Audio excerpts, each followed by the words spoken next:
সম্মানিত সভাপতি হযরত শেখ গাছপাড়ি হুজুর রহমতুল্লাহ আলাইহির জীবনী আলোচনা এবং উলামা পরিষদের প্রতিষ্ঠাতা সভাপতি হযরত মৌলানা মুফতি আবুল কালাম জাকারিয়া সাহেব রহমতুল্লাহ আলাইহির জীবনী আলোচনা করা এর দ্বারাই সাথে যারা অঙ্গাঙ্গিভাবে গাছপাড়ির হুজুর এবং মুফতি সাহেব হুজুরের দর্শ তদরিসের মাঝে বইসইন তারার লগে উঠা বসা করছে। আমরা কিছুদিন তিন দুজন লোকে চলাফেরা করছে। হুজুরের শাগির্দ গাছপাড়ির হুজুর রহমতুল্লাহ আলাইহির শাগির্দ দরকার ফলানির জমানা থেকে লই আজ পর্যন্ত হিসাব করলে কয়েক হাজার হইবা। ঠিক এইভাবে মুফতি সাহেব হুজুর রহমতুল্লাহ আলাইহির শাগির্দ দখলের অবস্থাগুলা তারা অঙ্গাঙ্গিভাবে দিনে রাইতে সফরে হজরে তারারে দেখছই। আমরা কিছুদিন তারার লগে তাকিয়া যা পাইছি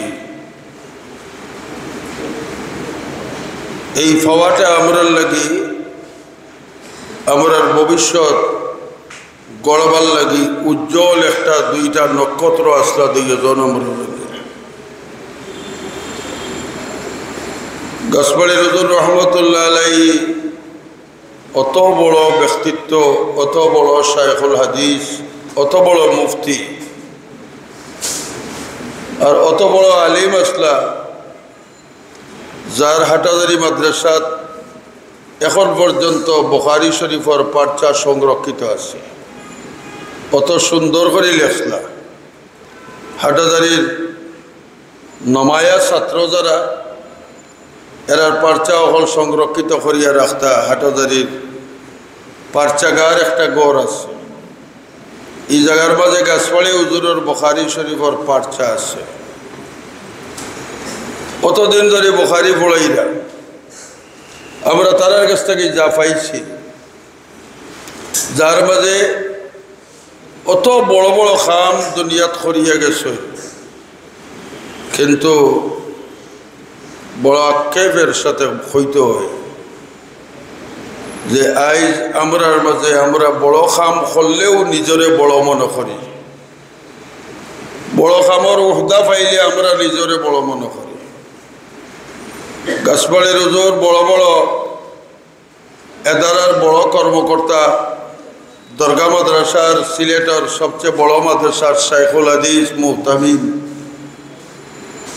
হেফাজতে ইসলামর কেন্দ্রীয় নাইবে আমির সিলেটের আমির, ওলামা পরিষদের সভাপতি, যার নেতৃত্বে সিলেট নজিরবিহীন কয়েকটা আন্দোলন হয়েছে, কিন্তু তার লগে চলাফেরায় আমরা কোনোদিন বুঝছি না যে গাছপাড়ির হুজুরের ভিতরে কোনাক করেও এই ধরনের কোনো প্রবণতা, কোনো মন মানসিকতা আছে যে আমি এক বড় মানুষ। দুনিয়ার কোনো কাম করলে আমরা মৌলানা মুফতি শেখ রশিদ মকবুল সাহেব কইছেন যে কোনো কামও আমরা টেলিফোন করে কইতাও বা পরামর্শ দেওয়াইয়া, অথচ তান রায়েও রায় হইতো, তান উপরে কেউ আর আলোচনা করতো না। কিন্তু তাওয়াজু আর এখলাস এই পরিমাণ আছে। হুজুরের কাছে হাদিসের প্রতিচ্ছবি আছেন, মাল্লাম ইয়ারহাম সগীরানা ওয়ালাম ইউকির কবীরানা ফালাইসা মিন্না। এর একটা উজ্জ্বল নক্ষত্র আসলে হযরত গাছপাড়ি হুজুর রহমতুল্লাহ আলাইহি। আমরা কোনো পথ পাইলেও মনে করি আমি বাক্কা বড়,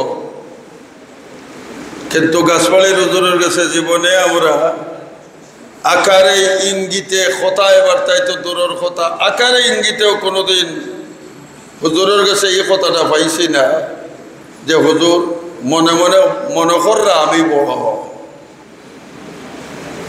এরপরে সবচেয়ে বড় গুণ যেটা, অত ব্যস্ততা, এদারার ব্যস্ততা, হাইয়তর ব্যস্ততা, হেফাজতর ব্যস্ততা, উলামা পরিষদের ব্যস্ততা, আর সিলেট শহরের মানুষের দাওয়াতর ব্যস্ততা। গরিবে দিলেও আলহামদুলিল্লাহ, দুনিয়া দিলেও আলহামদুলিল্লাহ, বড় দোয়াইল আলহামদুলিল্লাহ, ছোট দোয়াইল আলহামদুলিল্লাহ। কিন্তু এরপরেও সবচেয়ে বড় যে জিনিস সম্পদ আছিল হজরত গাছপাড়ি হুজুর রহমতুল্লাহ আলাইহি দিয়েছে, এটা আছিল আমরা দেখতাম হুজুর বোকা, হুজুরও যাওয়া লাগবো না রে, আজকে পারতাম না, আমার সবক বন্ধ হয়ে যাব। বুখারী শরীফের সবকর যে পাবন্দি আছে, আমরা সামান্য ব্যস্ততা হইলে এগুলোর দিকে আমরা খেয়াল থাকে না।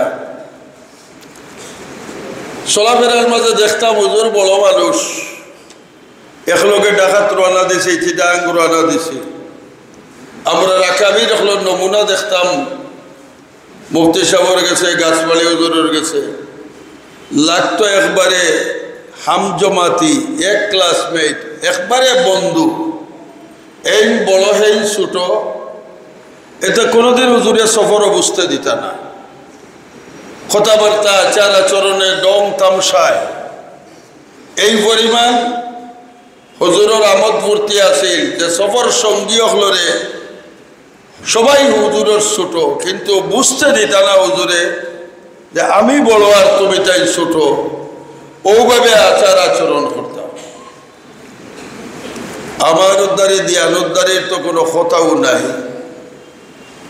ও অতটার মাঝে অত ফ্রি অবস্থায় আমরা দেখতাম খেউরুর গেছ থেকে কোনো নাজেবা হরকত, অশালীন কোনো খাম অথবা কথা আইলে গাছপাড়ি হুজুর রহমতুল্লাহ আলাইহির চেহারা কালো হয়ে যেত। তাই এইভাবে যদি আস্তে রাইট খোয়া যায় গাছপাড়ি হুজুরের মানাকিব, এগুলা শেষ করা সম্ভব নয়। মুফতি সাহেবের মানাকিব, এগুলা শেষ করা সম্ভব নয়। মুফতি সাহেব হুজুরের তো ইলমি পায়া অত উৎসাহ আছে।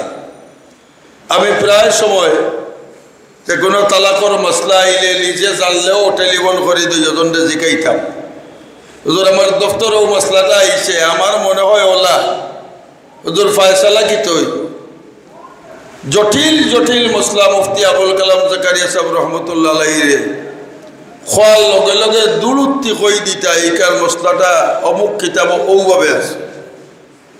এর লাগি তার জিন্দগি শুধু মুখর আলোচনা নাই, এটা লিপিবদ্ধ করার দরকার।